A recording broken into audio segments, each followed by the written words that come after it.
Ce soir, bon, comme d'habitude, on va faire un stream qui ne dure pas non plus 50 heures, mais on va discuter un petit peu des différentes utilisations des ruines, comment faudra les appliquer durant le tournoi Bataille pour Atlanta, tournoi TTS. Je vous mets le lien. C'est quoi déjà? Je me souviens plus de mes propres commandes. Bah, c'est point d'exclamation tournoi. Voilà, c'est aussi simple que ça. Hop. Voilà. Vous avez directement le lien pour le tournoi TTS. Bah moi, ça là que je regarderai la rediff sur YouTube. Ah oui, c'est vrai que toi, tu as pas une très très grosse connexion. Mais n'hésite pas à baisser peut-être la qualité de Jim. Parce que là, chez moi, je refresh le stream. Mais bon, moi, je suis en fibre. Donc le 1080, pas de souci. N'hésite pas à essayer le 480p. À la rigueur. Voilà. Alors, donc du coup, je disais, on va discuter des ruines, comment les appliquer durant le tournoi. Je vais vous montrer différents layouts parce que il y a une petite... ouais, c'est sur le layout 7, on a une... en fait, on a une combinaison de ruines que vous pouvez voir ici et ici. Et donc, je vais simplement clarifier son utilisation. Voilà. Pour le codex agent de l'Imperium, bah en fait, ça va dépendre du Manufactorum. Si on a le nouveau Manufactorum avant tournoi, ce sera OK pour agent de l'Imperium. Mais si on n'a pas le nouveau Manufactorum, ce sera pas avec le codex agent de l'Imperium. Voilà, Yurei. Donc, wait and see. Je sais que la remise des listes, c'est le 28 août. Mais je comptais faire une annonce d'ici ce week-end, en fonction de ce qui sera sorti ou pas. Donc, voilà. En tout cas, faire au moins une... Normalement, MFM samedi, voilà, bon bah... J'attendrai dimanche pour voir. Voir si j'ai mon codex d'ici là, exactement. Donc du coup, je disais, on va voir les runes, on va voir aussi les petites différences des règles games. Alors voilà, je me suis sorti plusieurs... bon, j'ai sorti 3 listes différentes pour avoir des figurines différentes, pour vous expliquer quelques différences, notamment au niveau de la charge, c'est ce qui sera le plus important. Alors, déjà, au niveau des ruines, c'est là où on va prendre un peu plus de temps. Vous pouvez voir que vous avez des ruines qui ont des fenêtres dites ouvertes, hein, au niveau des rez-de-chaussée. Je sais pas s'il y a des portes ouvertes, je crois pas. Je crois que c'est que des fenêtres. Voilà, ouvertes. Alors, dites-vous que, par principe, lorsque j'étais allé voir sur Wargaming Live, c'est une chaîne sur YouTube. J'ai pas pensé à aller prendre le lien de sa chaîne YouTube. Mais c'est quelqu'un qui parcourt les différents tournois... hop, Wargaming Live... qui parcourt donc les différents tournois américains, et qui du coup les retransmet. Il était présent. Hop, alors, il était présent durant le WTC, hein, avec French Wargame Studio. Vu que French Wargame Studio ne faisait pas la rediffusion, enfin ne diffusait pas le War Master, j'étais en train de slacker sur Wargaming Live. Tac, voilà, je vous ai mis le lien de Wargaming Live. Régulièrement, les ruines qui sont utilisées sur les formats Games Workshop, le rez-de-chaussée est fermé. Donc partez du principe que le rez-de-chaussée de toutes les ruines sont fermés. Et tant que j'y pense, en parlant du tournoi, si on a déjà 3 idées de liste, on doit toutes les rendre avant le 28 août. On peut attendre pour les 2 et 3. Ah oui, non, quand vous vous inscrivez au tournoi, donc Razor Cross, quand vous inscrivez au tournoi, vous ne présentez qu'une seule liste. Une fois que vous aurez joué votre deuxième ronde, nous, on ouvrira la possibilité à tous les joueurs de changer de liste. Et donc, vous aurez peut-être 24 à 48 heures, je verrai avec les orgas qui voudraient préconiser, pour que ce soit le moins relou pour eux. Vous aurez un certain temps pour changer vos listes. Et ensuite, il faudra attendre la fin de la ronde 4 pour remodifier vos listes. Bien sûr, à chaque fois, si jamais on a des nouveautés qui arrivent, comme une nouvelle data slate de Games Workshop, puisque le tournoi va se dérouler du mois de septembre au mois d'octobre, bah forcément, on va vous envoyer en fait des messages, on va vous faire des calls sur le serveur Discord de TTS 40K France pour vous prévenir de ce qui sera pris en compte ou pas à quel moment. Voilà.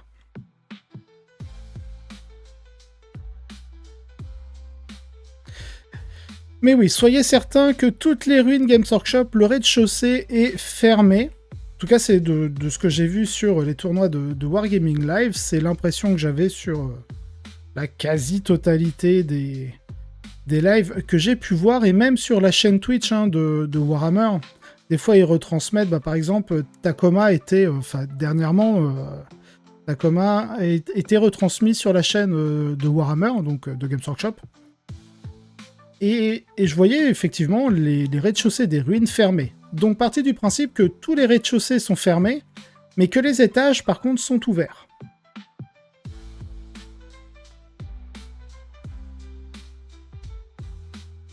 Ensuite, ce qu'il faut comprendre au niveau des ruines, par exemple, ça c'est le layout numéro 1, donc je prends ici, je vous le mets en gros là.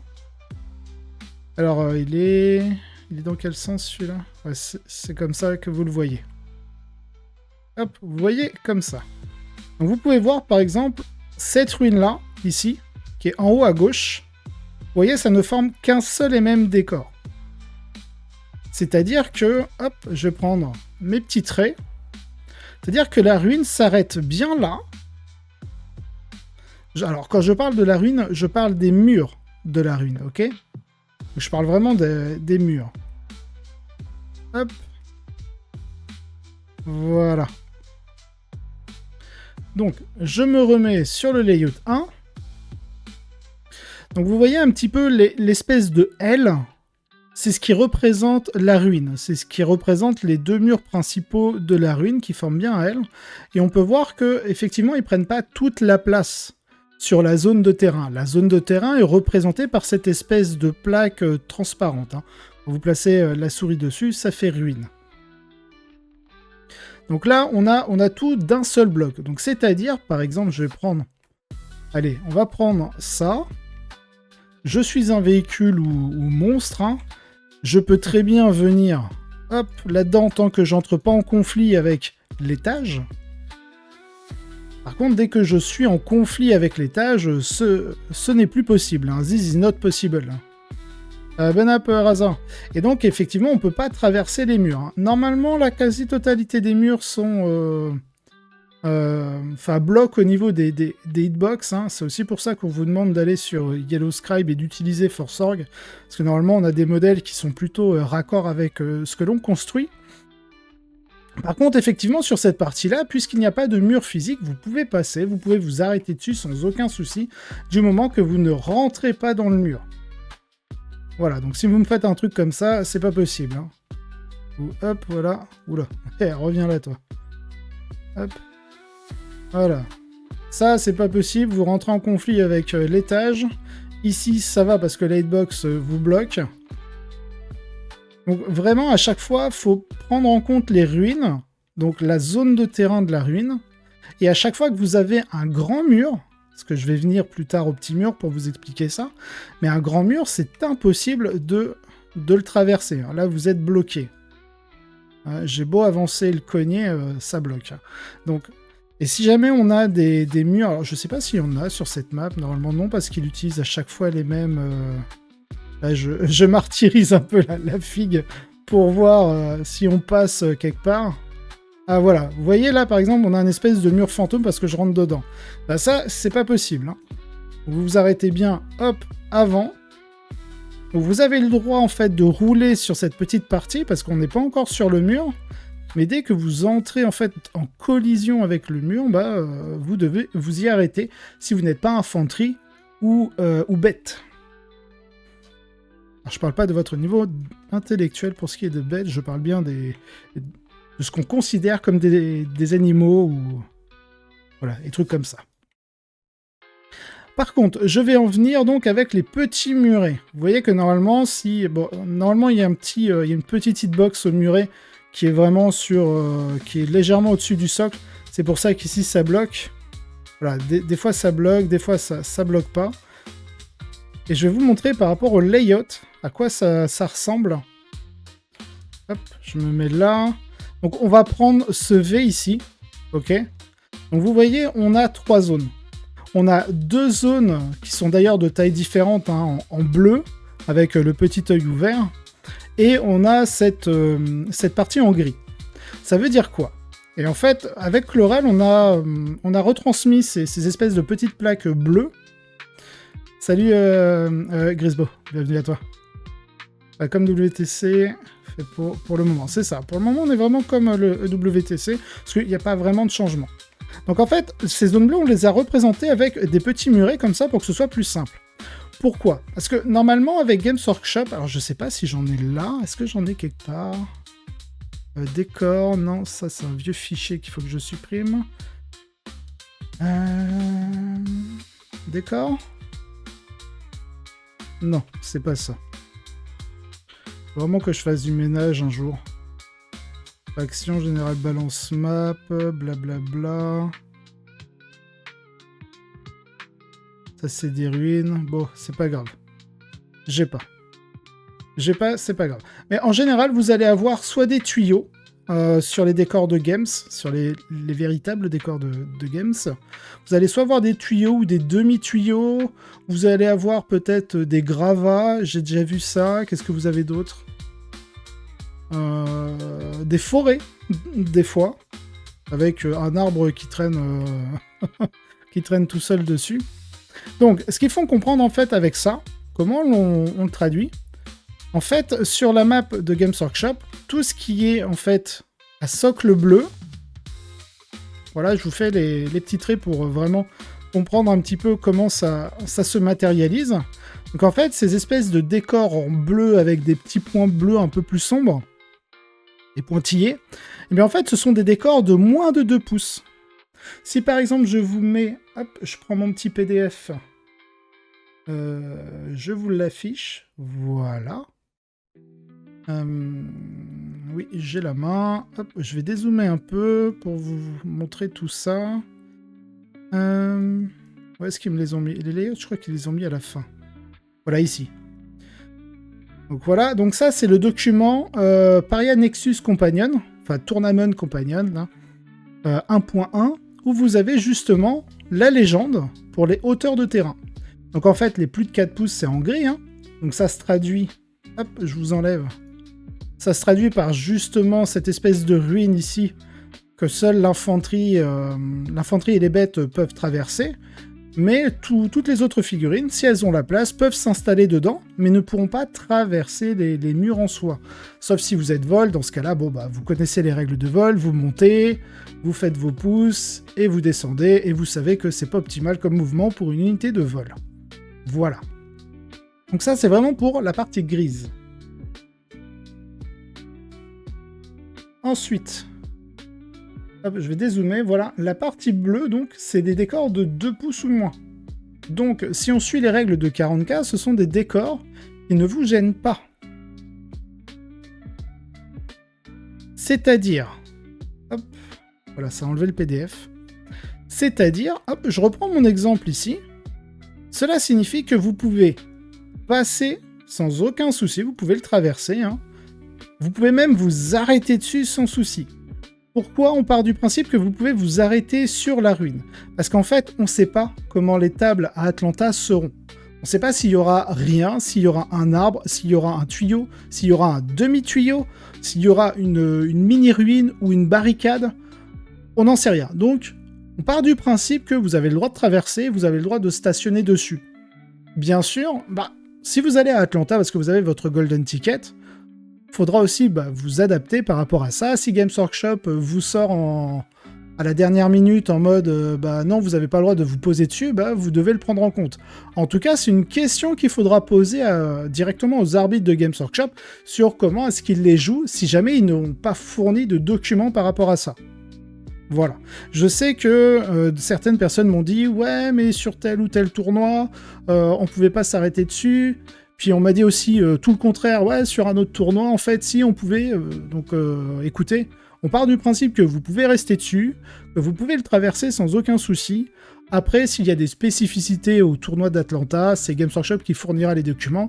Et s'ils ne l'ont pas fait, c'est une question à poser directement aux organisateurs et aux arbitres de Games Workshop. Nous, de notre côté, organisateurs du tournoi TTS, on va essayer d'être le plus à jour possible. Ça ne veut pas dire que on aura une primauté sur l'interprétation des layouts, etc. par rapport à Games Workshop. C'est quand même leur jeu, c'est eux qui décident des règles, et on n'est pas une organisation comme le WTC qui impose un certain format. Nous, on essaie juste que pour les joueurs qui vont sur Atlanta, qui vont jouer Atlanta et qui ont leur Golden Ticket, puissent s'entraîner dans le meilleur cadre possible, et un cadre étant le plus proche possible de ce qu'ils auront en fait directement à Atlanta. Voilà. Donc, ces petites parties bleues, vous pouvez les traverser et vous pouvez stationner dessus sans aucun souci. Normalement, on a fait en sorte avec Chlorel où justement, hop, vous voyez, ça s'enfonce dans le mur, mais bon, après, pour les besoins de TTS, chaque objet a forcément une petite hitbox, et c'est pour ça que vous voyez que le véhicule ne touche pas le sol en soi. Donc voilà pour ce qui est de la gestion des ruines sur les différents layouts. Hop, je vais reprendre ma carte ici. On va jeter un œil sur les autres layouts, voir s'il n'y a pas quelques spécificités. En tout cas, si vous avez des questions, n'hésitez pas hein, dans le chat à les poser. Au niveau des grandes ruines, si je me souviens, au niveau des grandes ruines, si on reprend un petit peu ça, hop, les grandes ruines, donc vous pouvez voir par exemple en bas à gauche à la verticale, vous avez une ruine qui là prend tout l'espace du socle, comme celle-ci. Et il n'y a pas normalement cette petite barre. Bon, nous on a fait avec les décors qu'on avait. Je sais pas si Games Workshop sur place auront des décors de ce type, ou ce sera tout simplement un espèce de double L collé. C'est fortement possible. On a rajouté, en tout cas, enfin je dis on, c'est Chlorel, a rajouté un étage, car suivant les tournois que l'on a vus sur Wargame Live, pour ce qui est des tournois Games Workshop toujours, certains tournois avaient un étage, d'autres pas du tout. Donc on est parti du principe, on met un étage, et vous vous débrouillerez si vous êtes à Atlanta. Voilà. Donc on a quand même eu quelques partis pris pour faciliter certaines choses et se dire... En fait, on est vraiment parti du principe où on préfère mettre l'étage, parce que si jamais il y a un étage en fait sur les layouts de Games Workshop physiquement, c'est-à-dire sur le lieu, durant le tournoi. Salut Fudaster et Doombolt à toi. On s'est dit, c'est plus facile de s'adapter sans qu'il y ait d'étage que de s'adapter si vous êtes entraîné sans étage, alors que sur le lieu du tournoi, il y aura des étages. Voilà, on est parti de ce principe. Donc c'est vraiment des partis pris. Hein. Et c'est joli des étages, salut Chlorel. Donc vraiment, ça c'est le layout 1. Donc là, j'ai pris tous les layouts que j'ai mis sur les scénarios. Celui-ci, c'est le round, donc c'est le scénario de la première ronde. Hop, je vais mettre en paria, c'est quoi? C'est le haut. Donc en même temps, comme ça, je vais vous montrer vite fait si vous n'êtes pas encore entraîné dessus. On a vu quand même avec les organes que certains justement commençaient à s'entraîner sur TTS 40K France au format. Ça nous fait beaucoup plaisir. Donc le haut, c'est quoi? C'est un crucible, hein. Oui, c'est ça. C'est un crucible. Bon, je vous montre vite fait. Hein. Voilà ce que ça donne. Donc en gros, sachez que sur cette carte, bon, cette ruine est importante. On peut voir aussi sur quelques layouts, je vais vous remettre le PDF, parce qu'il me semble qu'il y a une petite différence. Alors, hop. Voilà. Vous voyez ici, cette ruine-là est beaucoup plus courte par rapport à ce que je vous montre sur TTS ici. Vous voyez ici, le H, enfin, c'est pas un H, c'est un espèce de C inversé, là. Et ben, il est beaucoup plus grand par rapport au layout qui est proposé dans le Companion. Et ben, faites avec. Voilà. J'ai toujours été très parti pris, surtout pour les Space Wolf. Ah bah oui, toujours. Bon, voilà, c'est à peu près tout. On va passer à l'autre layout. Au layout number 2, je pense pas qu'il y ait des... Ah non, pardon, le layout 1, c'est le scénario F. Bon, vous savez quoi? On va pas parler des scénars, vous avez qu'à vous entraîner. Le scénario 2, enfin le layout 2, c'est le scénario J.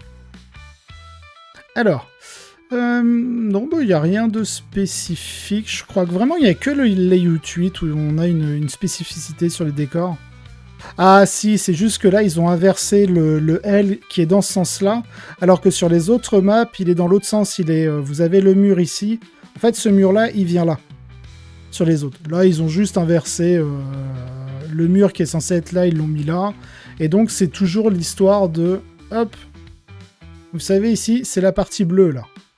Ça, c'est la partie bleue où vous pouvez monter parce que vous reconnaissez justement cette petite ruine en L qui représente justement toutes les zones de terrain en bleu pointillé, bleu foncé sur les layouts. Donc là, hop, je me mets dans ce sens-là. Donc vous voyez, c'est cette ruine ici. Et donc si on regarde le layout numéro 2 en bas à droite, enfin en bas au milieu, vous voyez que sur la droite de cette ruine où ils ont inversé le L, la partie bleue pointillée, ça représente bien cette espèce de petite ruine en L que l'on met sur tous nos layouts. Voilà.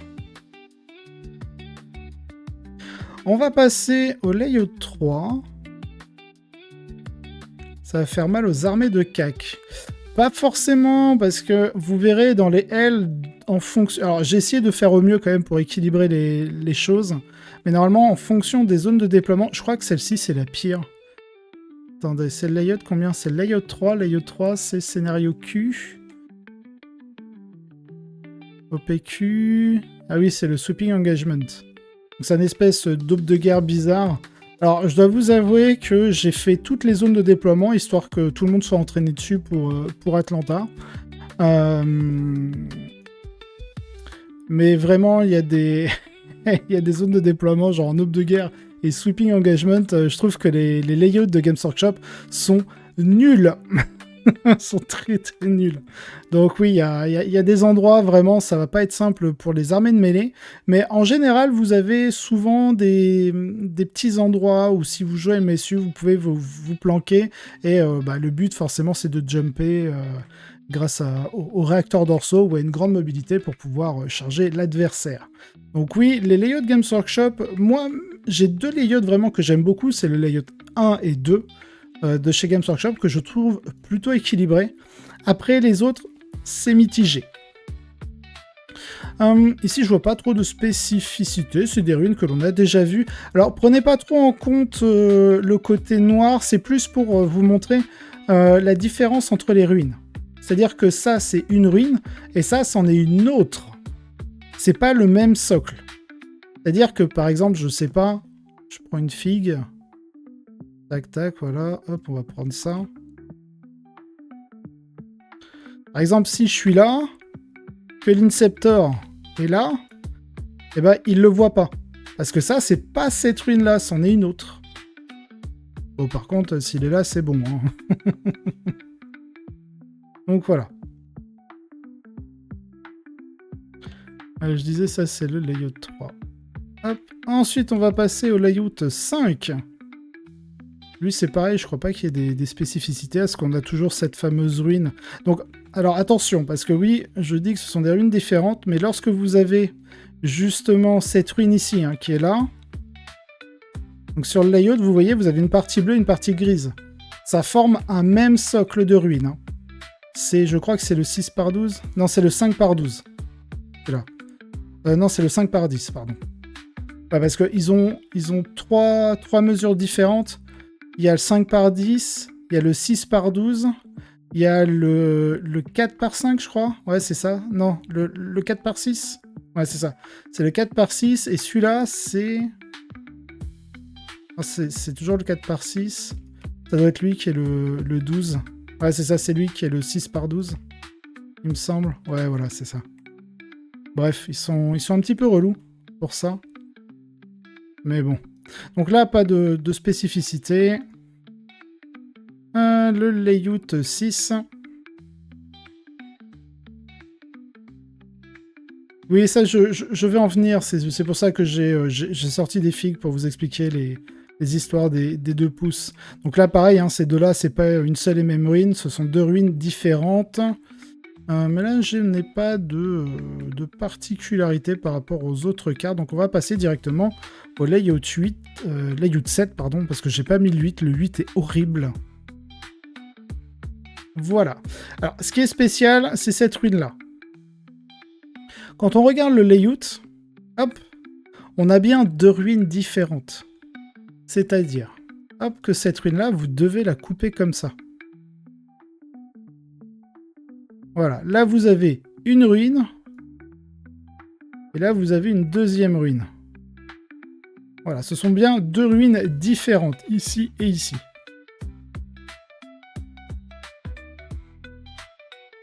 Après, c'est exactement la même chose, hein. Ici vous avez cette fameuse partie, je vais la mettre d'une autre couleur. Hop, ici vous avez la fameuse partie en bleu avec les pointillés bleu foncé, puis ici la partie grise. Et pour le reste, en fait, c'est exactement les mêmes choses. Ah bah voilà, on le voit, ce fameux petit tuyau, vous voyez. Games Workshop, ça leur arrive des fois de mettre ce bout de tuyau très très naze. Et donc ça se reflète comment déjà sur le layout? Ah voilà, cette fameuse, donc à droite, hein, en bas à droite, la ruine où vous avez deux moitiés de bleu et une grise. En fait, c'est un décor bleu qui a été coupé en deux et mis de chaque côté d'une ruine grise. Mais en soi, traitez ça comme la même ruine. Il y a l'œil bleu pour ces deux ruines collées? Ah ouais? Ah oui, il y a l'œil bleu, effectivement. Effectivement. Trop de réflexe. Bah écoutez, oui, c'est la même ruine en fait. Alors, moi, ce qui me fait bizarre, c'est qu'il y a bien un trait noir, tu vois, qui sépare les deux ruines. C'est ça qui me fait bugger. Tu vois, t'as bien... Hop. Ici, en fait, t'as bien une grosse ligne noire, alors qu'ici, tu as des tirets. Et si je viens sur mon PDF...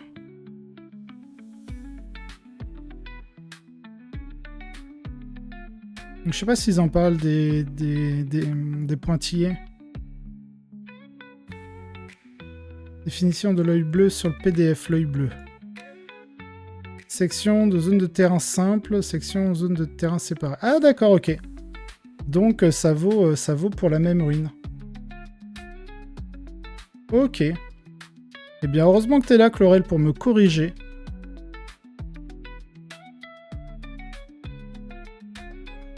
Très bien, et bah du coup, on la comptera comme une seule et même zone, au final.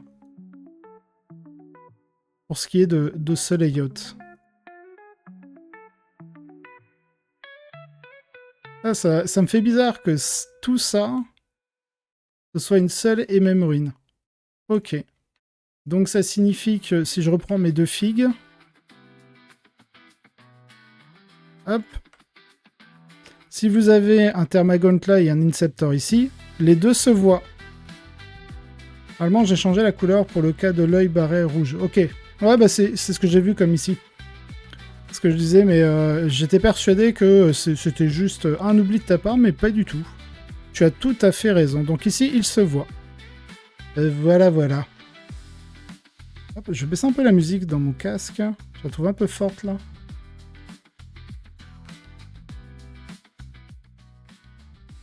Voilà. Normalement, ça devrait être bon pour vous. Ok. Alors maintenant, je vais vous expliquer, on va garder la même map, hein, je vais vous expliquer pour les charges. Hop, on va remettre ces figurines dans leurs armées respectives.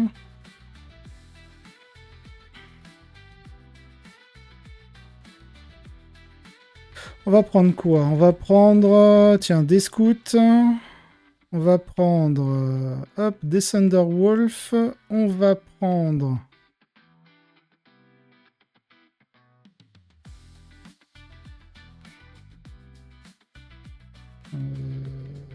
des Loutas, tiens. Hop, voilà.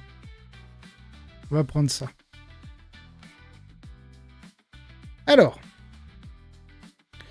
qu'est-ce que nous allons expliquer? D'abord, je vais vous expliquer la version WTC. Ok?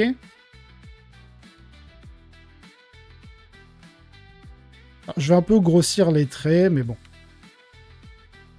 On va prendre une grande ruine, donc je pense pas qu'on va prendre ce lait... Ah si, on a les grandes ruines là. Ok. Donc vous voyez, hop, je vais mettre 1 pouce. Non, je vais peut-être pas prendre les grandes ruines, ce sera un peu chiant à expliquer.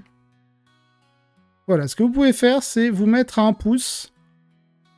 Voilà, hop, vous mettez à un peu moins d'un... Enfin, un peu plus d'1 pouce du mur. Parce que vous savez, normalement, si vous êtes collé au mur, vu que votre portée d'engagement dépasse, eh bien une figurine ennemie peut très bien venir vous engager ici et vous taper dessus. Voilà, ce qu'il arrive à portée d'engagement. Donc souvent, ce que font les joueurs, c'est qu'ils se mettent à plus d'1 pouce. Voilà. Bon, ça, c'est une unité montée, donc ça change pas forcément les règles par rapport à elle. Par contre, si vous avez une unité infanterie ou bête, donc c'est pour ça que j'ai des scouts... Hop. Ça fait que vous pouvez traverser les murs facilement. Si vous avez la place, vous vous installez et vous faites votre corps à corps. Par contre, il arrive des fois que du coup vous soyez bloqué ici et que vous ne soyez pas du coup à portée de charge et donc votre charge rate. Mais le WTC dit que si la valeur de charge vous permettrait potentiellement d'arriver dans le décor et d'être dans la portée d'engagement ou même potentiellement en contact socle à socle, alors à la place de le mettre dans le mur, vous lui mettez un espèce de token qui fait passer sa portée d'engagement à 2 pouces. Ce qui vous permet, au final, de réussir votre charge et d'arriver dans la portée d'engagement adverse. Et à la fin de la phase de combat, une fois que toutes les unités auront tapé, vous perdez votre token de 2 pouces. Voilà. Par contre, lorsque vous faites ça, avec le token de 2 pouces et que durant votre mouvement de piline, vous arrivez à prendre une place dans la ruine, les figurines qui n'ont pas justement ces 2 pouces vont perdre leur token. Alors attention, n'oubliez pas que les tokens, ce ne sont que les figurines qui arrivent contre le mur. Par exemple, si dans ma charge, je suis comme ça, admettons, du coup je peux lui mettre à elle son token, mais celle-ci, pas du tout. Parce qu'elle n'est pas arrivée contre le mur. En tout cas, sa distance de charge ne lui permettait pas d'arriver dans une portée d'engagement et pas contre le mur. Donc, ça, en gros, grossièrement, c'est du WTC. Ça, on ne va pas l'appliquer. Il n'y aura pas de token de 2 pouces. Notons que si Games Workshop met des tuyaux, les tuyaux ont cette même règle de 2 pouces en Games Workshop. Yep. Ouais, parce que ça compte comme des barricades, je crois. Donc, Games Workshop, comment ça va se passer? C'est pour ça que j'ai pris toutes les figurines de Lutas. Parce qu'en fait, vous pouvez... Pourquoi il m'a mis en réglette? Hop, admettons, mes scouts sont par là. Alors, on va pas prendre cette ruine-là parce que j'ai un tuyau à la con qui pourrait prêter à confusion. On va plutôt se mettre par là. Dégagez-vous. Je vous aime bien, mais quand même. Hop, voilà, on va se mettre par là. Donc, vous avez vos figues, on va dire, Laxat. Voilà, hop, hop. Bref, les autres, Osef. Voilà, ouf, ok. J'ai envie de charger mes scouts, les Lutas. Si je regarde la distance, j'ai 5,1. Donc, je suis censé faire une charge à 5. Admettons, je fais 5 pouces. D'accord? Ah, ça va pas marcher avec les scouts, ils ont un socle trop petit. Donc, je pense que si je fais 5... Voilà, j'arrive à rentrer le socle, il n'y a pas de souci. Mais si c'était pas des scouts... J'ai oublié que les scouts, ils avaient des petits socles là-dessus. Donc on va prendre des Wolfen parce qu'ils ont un gros socle. Voilà. C'est les Wolfen qui vont charger. Allez, hop, hop, hop. On a une charge à... Elle est où la figue? Elle est là. On a une charge à 5. Je fais 5. Ok. Hop. Je m'arrête à 5 pouces. Alors, je suis bien dans la portée d'engage. Mais, je me retrouve dans le mur. Bon. Alors, Games Workshop, ça fait que votre charge est ratée à 5. Parce qu'aucune figurine n'arrive dans la portée d'engagement. Parce qu'il n'y a pas cette histoire de 2 pouces, j'arrive contre le mur et puis je prends les 2 pouces. Ça n'existe pas. Ça veut dire que du coup, vous devez faire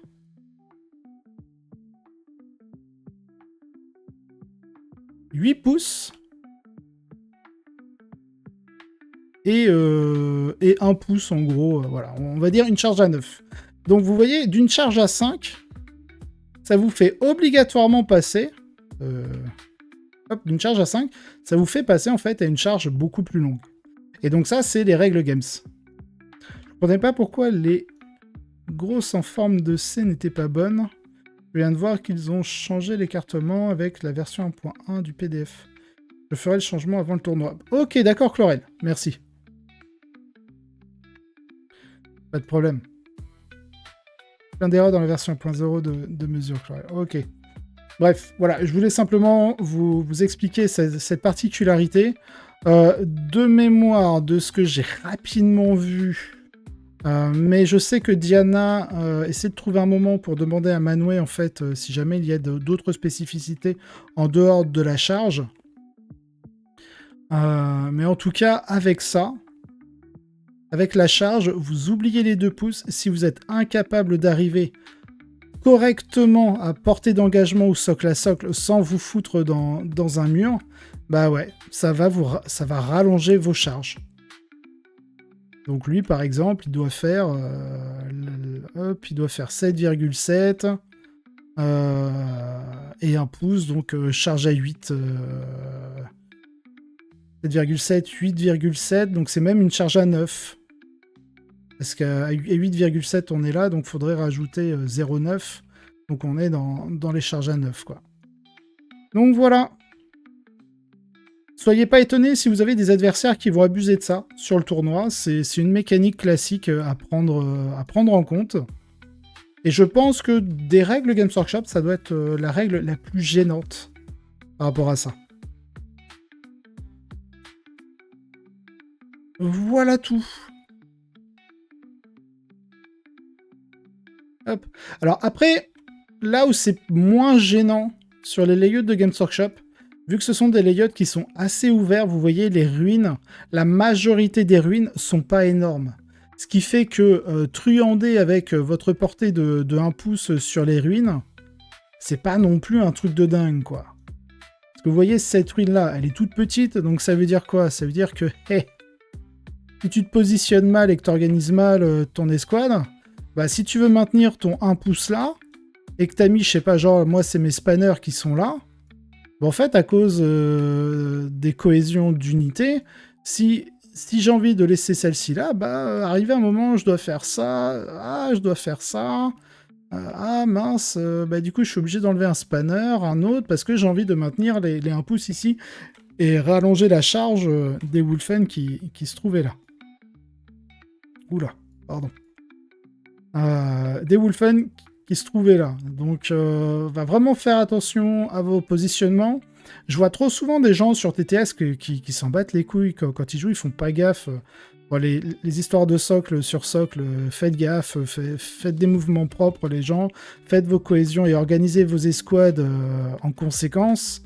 Parce que mince, le spanner, je voulais pas le mettre là, en vrai, je voulais le mettre là. Sauf qu'en fait, quand vous faites des retours sur vos mouvements, en réalité, le spanner, il était là. Bah ouais, s'il bouge que de 6, effectivement, il arrive par là et il peut pas arriver par là. Donc, attention. Ayez des mouvements propres. Je vous vois, bande de coquins.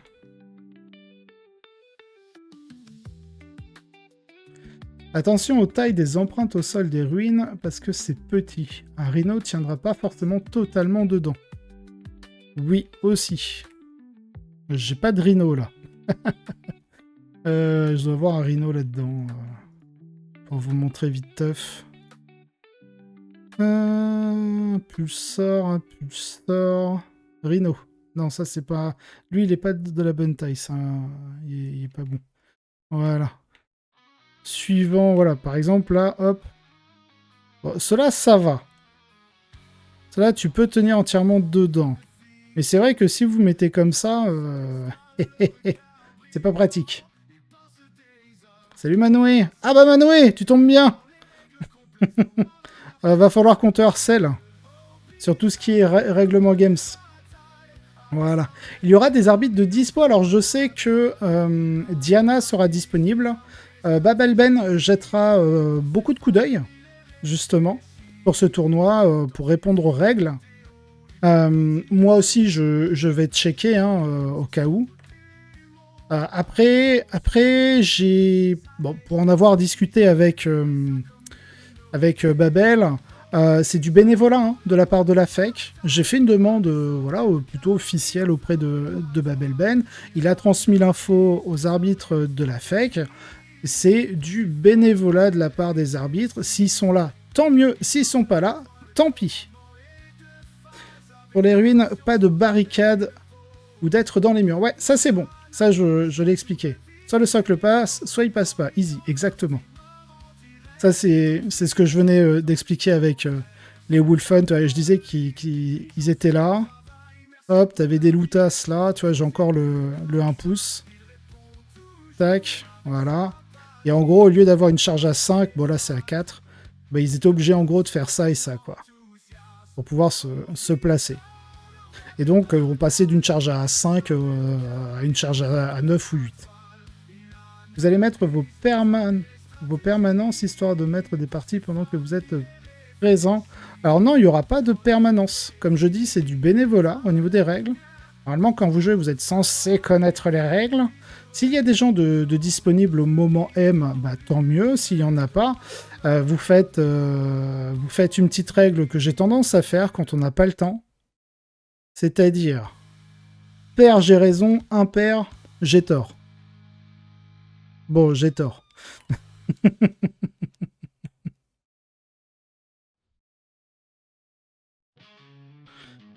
Dans les ruines de Games, il n'y a pas de deuxième étage. Ah, il n'y a pas de... Alors nous, on a un... Ah oui, d'accord, tu parles de ce deuxième étage ici? Bon, bah, Chlorel, tu sais quoi faire? Donc, il n'y a qu'un étage sur les ruines de Games. Ok, merci Manoué. Merci Manoué. C'est pareil, tiens, Manoué, hop, le temps que je te tiens sur le live. Ici, tu vois, on a mis ce petit L, parce que vu qu'on savait pas trop comment seront, tu sais, ça c'est sur les maps, c'est la partie qui est en bleu avec des pointillés bleu foncé, où c'est des ruines de 2 pouces ou moins, et vu qu'on sait pas si ce sera genre des gros tuyaux, des gravats ou des machins, on a mis une petite ruine en L, juste pour rappeler que c'est un décor de 2 pouces ou moins, et on part du principe que des véhicules, par exemple je prenais le Battle Wagon, pouvaient s'arrêter dessus sans souci. Parce que vu qu'on sait pas comment ce sera géré, voilà. Pile, j'ai raison, face à tort. Reçu, nickel, Chlorel. En plus, Chlorel s'est inscrit au tournoi, hein. N'hésitez pas. Si vous n'êtes pas encore inscrit dessus, je vous remets le lien.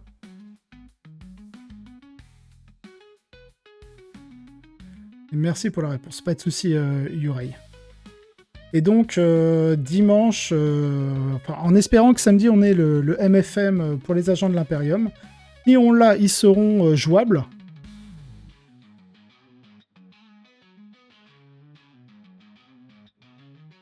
Attendez, j'ai reçu un petit MP. Hop, voilà, je valide, c'est bon.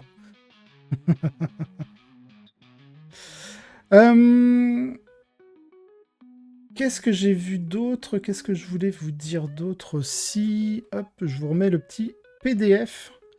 J'avais tagué ruine, c'était pourquoi déjà? Ah oui, voilà. C'était ici donc pour appuyer le propos par rapport aux 2 pouces. Donc ça, c'est dans le compagnon Nexus Paria, hein. Donc c'est la version 1.1. Donc on avait une question en ce qui concerne le pack de mission. Y a-t-il des amendements aux règles de base sur la façon dont les ruines affectent les unités qui chargent et les figurines qui peuvent combattre? Non. Cela signifie qu'on peut positionner des figurines de sorte à accroître la difficulté de charger directement à travers les sections d'éléments de terrain, car les figurines ne peuvent pas finir leur mouvement de charge là où elles, ou leur socle, se trouveraient dans une section de tel élément de terrain.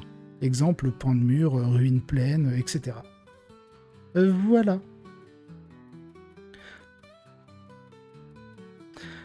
Sachant que normalement, moi je ne suis pas là pour jouer au tournoi, sauf si on est impair. Dans ce cas-là, je m'inscrirai comme dernier inscrit au tournoi, histoire qu'on ait un nombre pair de participants. À l'heure actuelle, on est...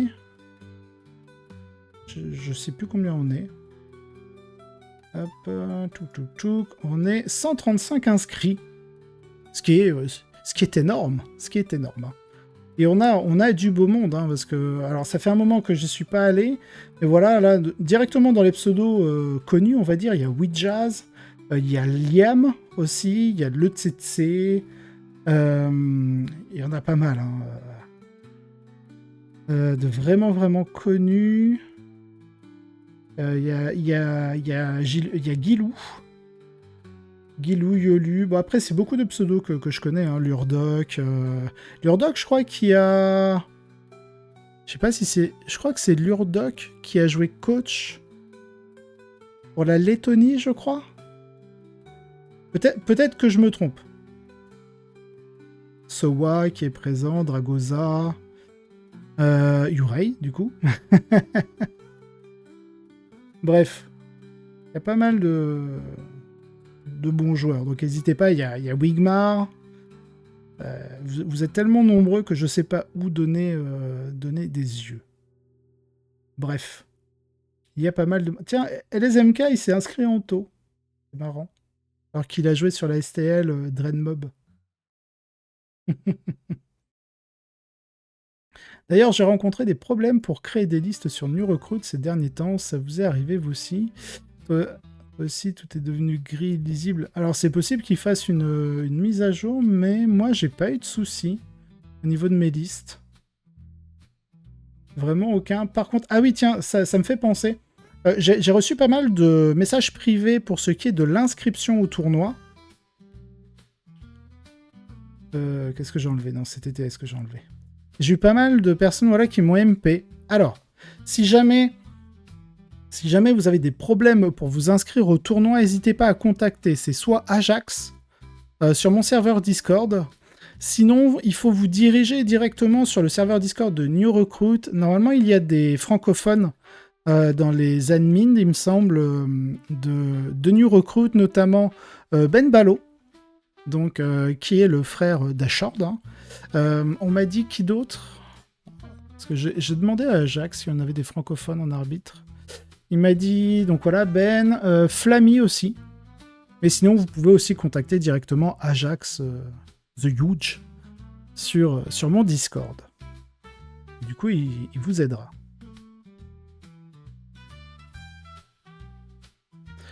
Voilà, je vous ai parlé des ruines, je me suis mis quoi en titre? Règles Games Workshop, voilà, gestion des ruines, bataille pour Atlanta. C'est à peu près tout. Hop, ça me fait un peu laguer, il y a trop de figues. Merci beaucoup pour le follow, Xeldram. Bienvenue à toi. Alors, je reviens un petit peu aussi sur le mode Force Org, pour vous donner, parce que j'ai vu qu'il y avait pas mal de monde qui n'avait pas fait gaffe à ça.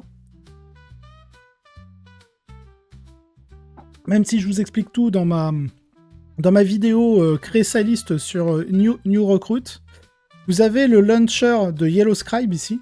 Donc lorsque vous faites votre liste sur New Recruit, normalement vous obtenez un code quand vous faites extraire.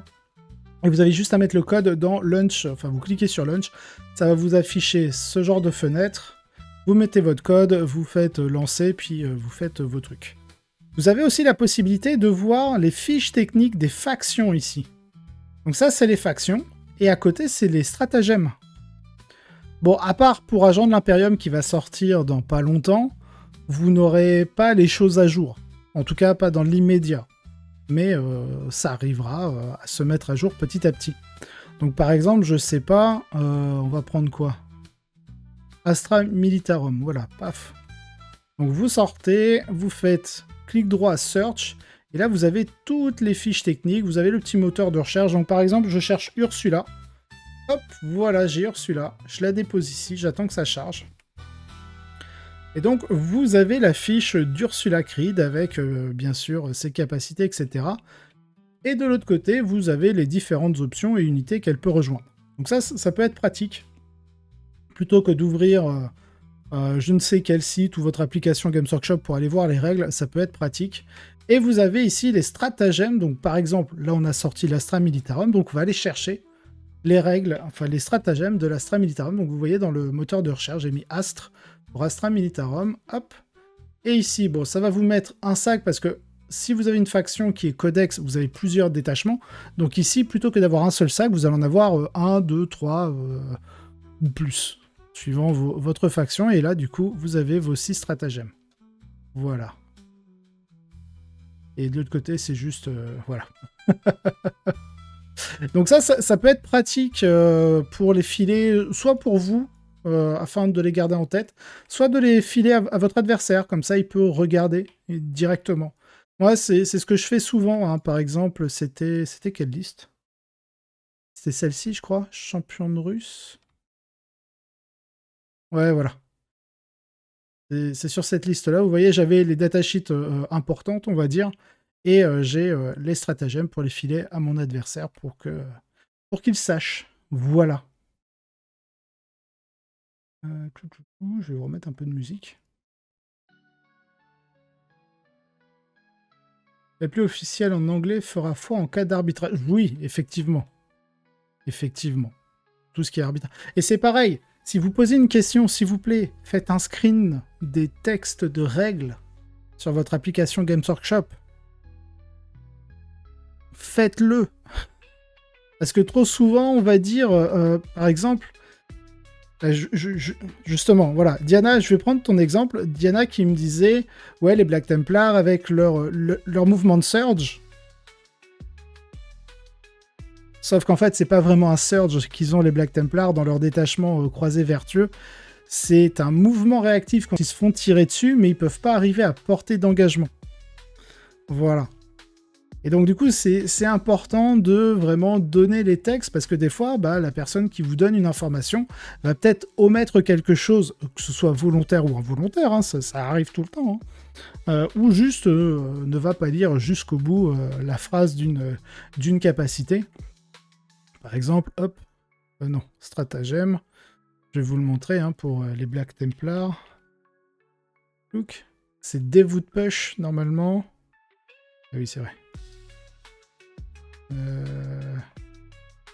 Devout Push, voilà. Vous voyez, hein, c'est un mouvement normal de D6 pouces où vous devez finir plus proche de l'unité adverse, mais à aucun moment on ne vous précise que vous avez le droit d'entrer dans la portée d'engagement de l'adversaire, comme c'est le cas. Il est où? Je l'ai pas mis? Ah, Bijan, t'es un truand, tu l'as pas mis.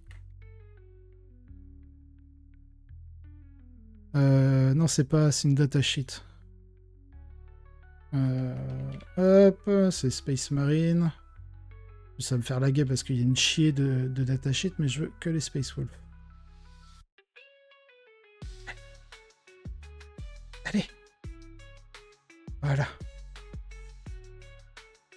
Je vous montre quand même la différence. C'est en Battle Leader, Thunderwolf. Paf, le Hunter agressif, en fait, à la fin, on vous dit que les figurines de l'unité can be moved within engagement range of that enemy unit. Là où Devout Push, c'est pas du tout écrit. Voilà.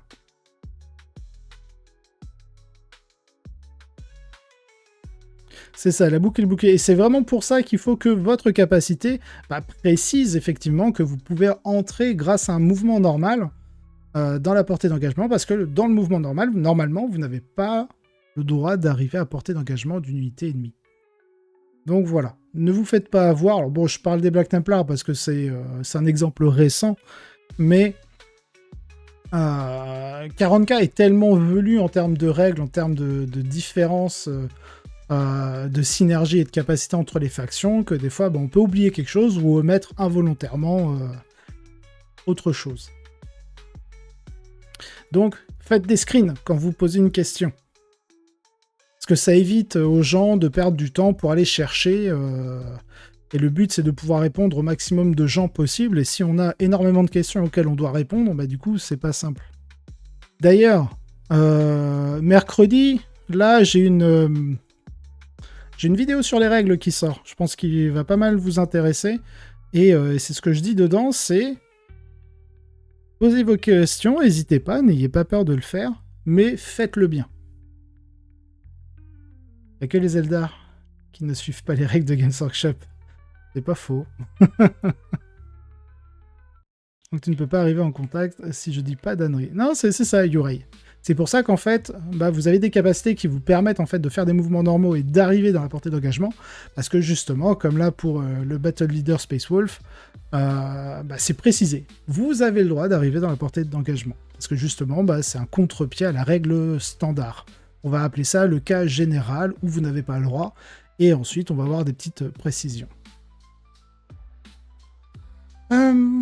Bon, écoutez, c'est à peu près tout de ce que j'avais à vous dire par rapport à ça. Bon, bien sûr, cette partie stream, je vais la remettre sur YouTube pour qu'elle soit, on va dire, disponible pour tout le monde, qu'ils aient pas trop, mettent pas trop de temps à la chercher. Donc, je sais pas trop quand elle sera disponible. Sans doute vendredi, je pense. Par rapport à mes sorties habituelles de vidéos, il est quelle heure ? 21h bientôt. Hey. Donc on a discuté des ruines, je vous ai expliqué un petit peu les différentes, je vous ai montré tous les layouts, je vous ai parlé de la différence, notamment au niveau de la charge, pour ce qui est de la règle WTC et de la règle Games Workshop. Et là je vous ai rapidement montré ForceOrg avec les fiches techniques, les stratagèmes. Ouais non, il n'y a rien de spécial à faire non plus. Ah si, attendez. Si, ce que je peux vous montrer, je l'avais fait par exemple, c'était en Ravengard pour Jim. Je vais vous montrer une petite technique qui est possible de faire et qu'on acceptera sur le tournoi. Alors je prends Ravengard parce que du coup c'est un exemple que je connais. Par exemple, vous jouez Ravengard, vous voulez un judiciaire et vous trouvez cette figurine trop belle, sauf que le socle, c'est pas le bon. Je me mets en free, le socle, vous voyez, il fait que 1,1 pouces. Alors que normalement, le judiciaire, il est... Hop. Il est où mon gabarit de socle? Il est là. Normalement, celui-là, il fait 32. Mais pourquoi tu bouges, toi? Je t'autorisais à bouger? Lock. Donc, je disais, ça fait 32. Et normalement, le judiciaire... il est sur un 40. Je sais pas si c'est écrit, non, c'est pas écrit. Mais normalement, le judiciaire, il est sur un 40. Donc, vous voyez, le socle est pas bon, mais vous voulez cette figurine parce que vous la trouvez trop cool. Bah, c'est pas grave. Hop, vous allez dans Base. Search. Prenez votre socle de 40. Ok. Hop. Vous mettez la figurine dessus. Alors, vous essayez de bien la mettre, quand même. Hop, voilà. Alors, vous faites pas lock. Vous prenez votre petite chaîne combine, attache. Là, vous voyez, quand vous posez la souris dessus, vous avez le socle.